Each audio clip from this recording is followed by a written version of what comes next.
Assalamualaikum warahmatullahi wabarakatuh. Perkenalkan, nama saya Sapresti Azara, NIM 075. Saya ingin menjelaskan tentang hasil diskusi kami.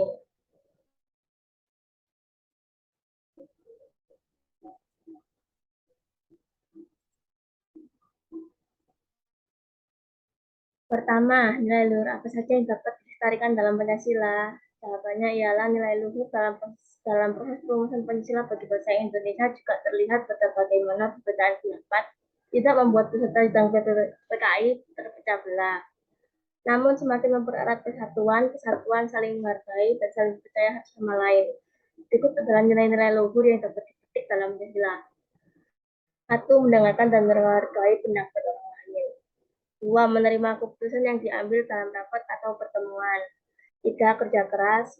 4. Rendah hati. 5. Mengutamakan persatuan. 6. Rela berkorban. 7. Melaksanakan keputusan bersama. 2. Mengapa Kerajaan Sriwijaya dan Majapahit dianggap sebagai landasan dasar konsepsi Pancasila lahir Indonesia? Jawabannya ialah nilai-nilai Pancasila sudah ada sejak zaman Kerajaan Sriwijaya dan Majapahit. Dalam Kitab Negara Kertagama karangan Bud Prapanca juga diuraikan susunan pemerintahan Majapahit, yakni musyawarah, hubungan antar negara tetangga, dan sebagainya. Dalam buku Stasoma karangan Putan Tular tertulis juga adanya toleransi kehidupan beragama, khususnya agama Buddha dan Hindu di zaman tersebut.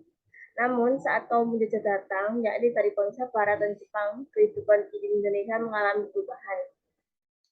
Akhirnya Pancasila ditetapkan menjadi dasar negara. Dan istilah Pancasila sebenarnya telah dikenal sejak zaman Kerajaan Sriwijaya dan Majapahit. Nomor 3. Mengapa Jakarta Charter belum bisa mewujudkan Pancasila sebagai dasar negara Pancasila? Jawabannya ialah karena dalam Piagam Jakarta tersebut terdapat susunan Pancasila yang dirasa terlalu kasar, yang lantas menimbulkan perdebatan oleh dua kalangan besar, yaitu kalangan nasionalis Islam dan kalangan Kristen di timur Indonesia. Perihal sila pertama dalam Pancasila yang pada saat itu masih mencantumkan kalimat memfokuskan pada syariat Islam saja sebagai kewajiban ketuhanan di Indonesia. Padahal di Indonesia terdapat banyak agama lain selain agama Islam. Soal nomor 4. Berilah bukti bahwa tanggal 1 Juni disahkan sebagai hari lahir Pancasila. Jawaban, hari lahir Pancasila jatuh pada tanggal 1 Juni yang ditandai oleh pidato yang dilakukan oleh Presiden pertama Indonesia, Soekarno pada 1 Juni 1945 dalam Sidang PBU PKI. Pidatonya pertama kali mengemukakan konsep awal Pancasila yang menjadi dasar negara.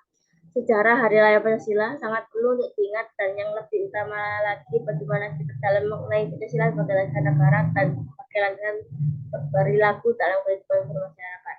Semoga bermanfaat. 5. Refleksikan Pancasila dalam dinamika sejarah bahasa Indonesia perlu dilestarikan sebagai salah satu cara membangun jiwa bangsa. Jelaskan maksudnya disertai dua fakta nyata dalam kehidupan sehari-hari.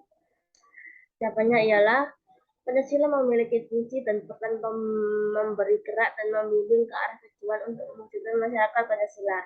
Selain itu, Pancasila juga lahir bersama-sama dengan adanya bangsa Indonesia.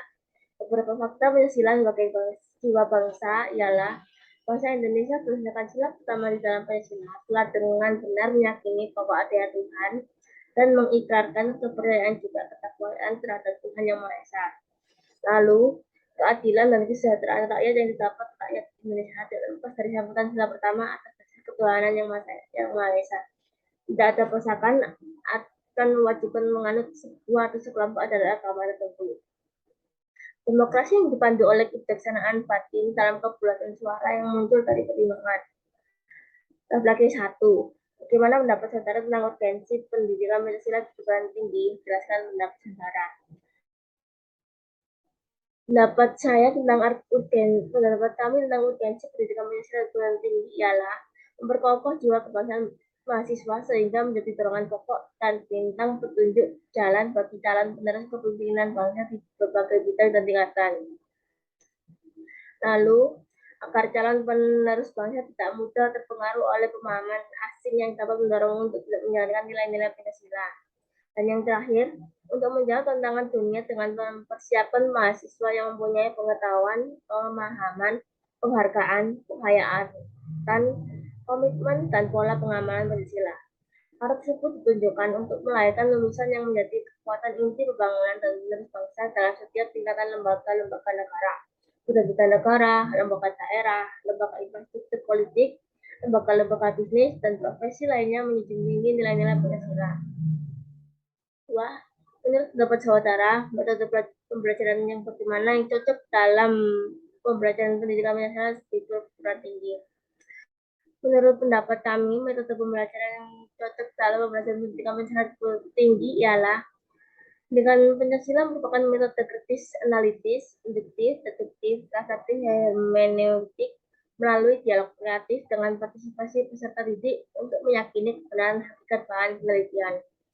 Metode analisis kritis yang digunakan untuk melihat berbagai masalah dalam kehidupan masyarakat Indonesia kini semakin kompleks. Metode induktif digunakan untuk melatih siswa menarik kesimpulan umum dari berbagai fenomena dan peristiwa dalam kehidupan berbangsa dan bernegara saat ini. Metode deduktif dimaksudkan untuk membantu siswa menarik kesimpulan dan menggambarkan norma-norma umum seperti hukum dan budaya untuk tingkat kinerja dalam kehidupan masyarakat. Pendekatan perspektif hermeneutik bertujuan untuk mengembangkan kemampuan memaknai peristiwa, simbol, dan sejarah Indonesia dalam konteks masa kini dan signifikasinya bagi kehidupan negara sekarang dan depan. Baik, saya akan melanjutkan penjelasan dari Safira Siti Azhara. Sebelumnya perkenalkan, nama saya Devita Safira Azhara dari kelas TB 2022C dengan NIM 069.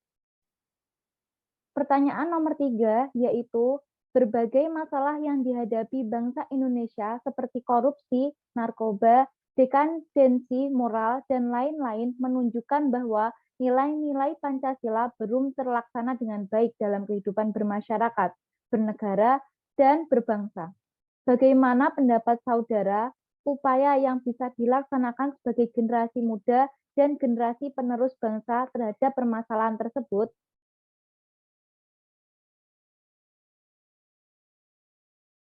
Jawabannya adalah saat ini di Indonesia jumlah penduduk usia produktif lebih besar dibandingkan penduduk usia tidak produktif.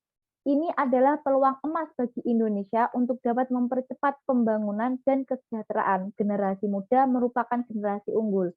Oleh karena itu, generasi muda harus dijauhkan dari segala macam yang berpotensi merusak kualitas serta kuantitas mereka sebagai aset bangsa. Berawal dari memperbaiki dan membimbing para generasi muda, diharapkan pada generasi-generasi setelahnya dapat melaksanakan kehidupan berbangsa dan bernegara lebih tertata dan penerapan nilai-nilai Pancasila dapat dilaksanakan dengan sebaik-baiknya. Pertanyaan nomor 4, bagaimana menurut pendapat saudara menjadi seseorang yang Pancasialis?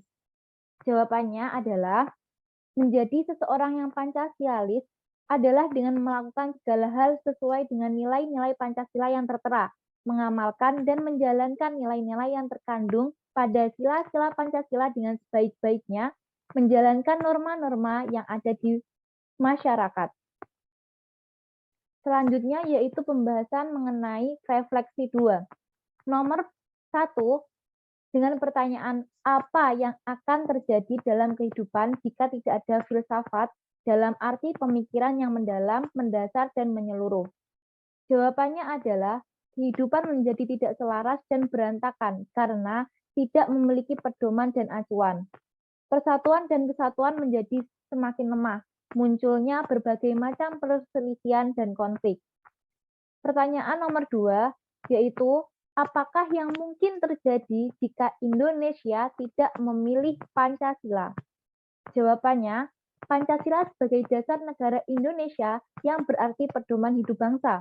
Apabila tidak ada Pancasila, yang mungkin saja terjadi adalah adanya ketidaktatanan dalam menjalankan kehidupan berbangsa dan bernegara, baik dari segi masyarakat maupun pemerintah. Pertanyaan nomor 3 yaitu, apakah yang terjadi jika dalam kehidupan bermasyarakat, berbangsa, dan bernegara tidak ada nilai yang disepakati dan dijunjung tinggi secara bersama-sama? Jawabannya yaitu Apabila tidak ada kesepakatan yang dijunjung tinggi seperti norma ataupun aturan-aturan lainnya, mungkin saja akan terjadi kesenjangan sosial. Masyarakat yang berantakan dan tidak tertata, masyarakat menjadi seenaknya sendiri, bahkan bisa jadi masyarakat hanya mempunyai hak, tetapi tidak dengan kewajibannya. Pertanyaan yang terakhir yaitu pertanyaan nomor 4. Apa yang terjadi jika dalam suatu kehidupan bermasyarakat, berbangsa, dan bernegara tidak ada norma?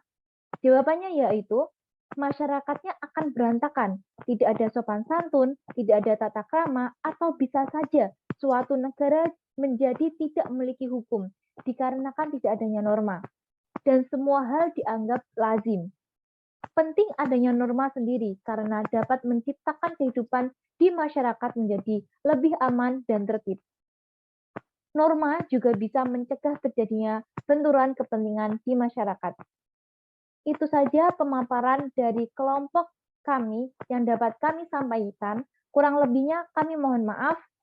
Akhir kata, wassalamualaikum warahmatullahi wabarakatuh.